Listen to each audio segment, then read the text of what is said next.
আর মাত্র কিছুক্ষণের অপেক্ষা, তারপরই নতুন সরকার শপথ গ্রহণের অনুষ্ঠান রয়েছে। ব্রিগেডে আজ সুপার স্যাটারডে, সাজো সাজো রব কলকাতা জুড়ে। ব্রিগেড প্যারেড গ্রাউন্ডে ইতিমধ্যে ভিড় জমতে শুরু করেছেন। 9:30 কিছুক্ষণ আগে চিনার পার্কের বাড়ি থেকে ব্রিগেডের উদ্দেশ্যে রওনা দেন ভাবী মুখ্যমন্ত্রী শুভেন্দু অধিকারী। কিছুক্ষণের মধ্যে প্রধানমন্ত্রী নরেন্দ্র মোদী তিনিও সভাস্থলের উদ্দেশ্যে রওনা দেবেন।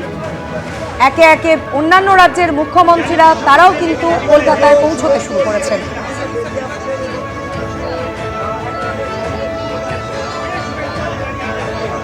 দেখুন, মানুষ পরিবর্তন চেয়েছিল এবং পরিবর্তনের জন্য ওনারা দেশ স্বাধীন হওয়ার প্রথমবার 92-93% ভোট হয়েছে।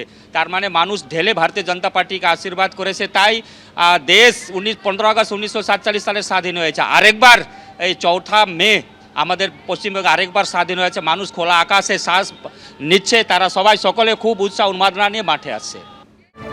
আজ বিজেপি সরকারের শপথ নিশ্চয়ই মনে আছে, গত সোমবার যখন বিধানসভা নির্বাচনের ফল ঘোষণা হলো, বিজেপি জয়লাভ করার পর আমরা প্রধানমন্ত্রী নরেন্দ্র মোদীকে দেখেছিলাম ধুতি পাঞ্জাবি পরে। আর এবার সেই ধুতি পরে অনুষ্ঠানে এলেন চুঁচুড়ার জয়ী বিজেপি বিধায়ক সুবীর নাথ।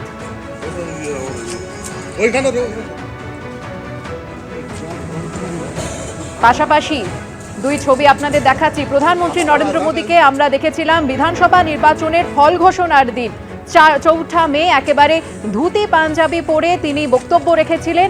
আর আজ যেমনটা দেখা যাচ্ছে, ধুতি পরে এই শপথ গ্রহণ অনুষ্ঠানে এলেন চুঁচুড়ার জয়ী বিজেপি বিধায়ক সুবীর নাথ।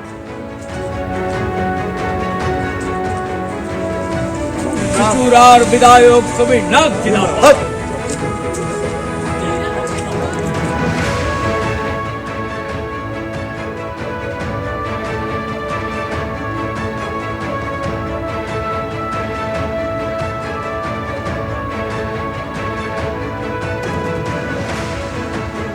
আমরা পশ্চিমবঙ্গের নাট্যশিল্পী দীর্ঘদিন ধরে তৃণমূল সরকারের বিরুদ্ধে কথা বলার জন্য সমস্ত নাট্যশিল্পীদের কাজ বন্ধ, তাদের থিয়েটার বন্ধ, তাদের অসম্মানিত করা। আজকে এই খুশির দিনে আমরা সবাই নাট্যশিল্পীরা এই খুশির অংশীদারিত্ব হতে আমরা গান গাইছি। গান শুনে নেই, কি গান চলছে?